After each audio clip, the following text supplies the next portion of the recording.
ہے یہ نام دونوں سائٹ کے تھے، یعنی کہ مسلم سائٹ کے بھی اور عیسائی سائٹ کے بھی۔ ویسے تو اس پورے معاملے میں جو نام سب سے زیادہ مشہور ہوا وہ دراصل سلطان صلاح الدین ایوبی کا تھا، مگر ان کے علاوہ جو کچھ اور بھی نام مشہور ہوئے ہیں ان میں ایک نام شہنشاہ بیلڈون فور کا بھی ہے۔ دراصل دوستو، جب یورپ کے عیسائیوں کی طرف سے 1096 میں پہلی صلیبی جنگ کو شروع کیا گیا تھا تو اس جنگ کے ختم ہوتے ہوتے یعنی 1099 میں صلیبی لوگ مسلمانوں سے اس یروشلم شہر یعنی بیت المقدس کو چھیننے میں کامیاب ہو گئے تھے کہ جو بیت المقدس پچھلی 3-4 صدیوں سے مطلب حضرت عمر فاروق اعظم رضی اللہ تعالیٰ عنہ کے دور سے ہی مسلمانوں کے کنٹرول میں تھا۔ یہ لوگ نہ صرف مسلمانوں سے یہ علاقہ چھیننے میں کامیاب ہو گئے تھے بلکہ انہوں نے اس پورے علاقے میں اپنی ایک سلطنت کی بنیاد بھی رکھی تھی، جس سلطنت کو اتہاس میں لیٹن کنگڈم آف جیروسلم کے نام سے یاد کیا جاتا ہے، اور اسی سلطنت کا ہی چوتھا حکمران یعنی چوتھا بادشاہ تھا بیلڈون فور۔ اس بادشاہ نے 1174 عیسوی سے لے کر 1185 تک یعنی لگ بھگ 11 سال یروشلم کی سلطنت پر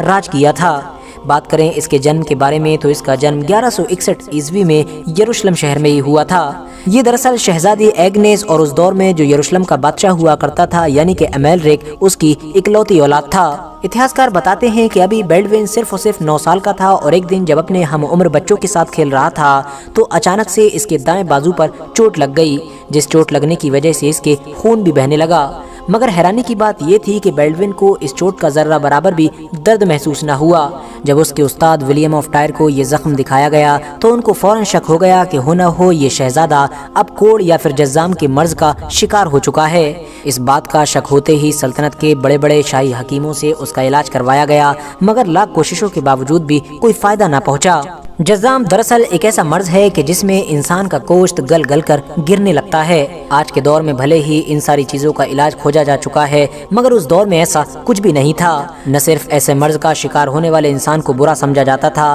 بلکہ اس کے بارے میں تو یہ مانا جاتا تھا کہ شاید یہ خدا کے عذاب کا شکار ہو گیا ہے، یعنی اس نے ضرور کچھ نہ کچھ ایسا کیا ہے یا اس کی قسمت میں ضرور ایسا کچھ برا ہے کہ جس کی وجہ سے خدا نے اس کو یہ عذاب دیا ہے۔ مگر دوستو، کیونکہ اب بیلڈون اپنی سلطنت کا اکلوتا وارث بھی تھا اسی لیے اس کی اس خطرناک بیماری کو لوگوں سے خفیہ رکھا گیا۔ پریشانی کی بات تب ہوئی جب 1174 میں اچانک سے اس کے باپ کی موت ہو گئی اور اس طرح سے صرف اور صرف 13 سال کی عمر میں ہی بیلڈون کو یروشلم کی اس عیسائی سلطنت کی گدی پر بیٹھا دیا گیا۔ بیلڈون نام کے اس بادشاہ کی 2 بہنیں بھی ہوا کرتی تھیں، جن میں سے ایک کا نام تو ایزابیلا تھا جبکہ دوسری کا نام سبیلا تھا۔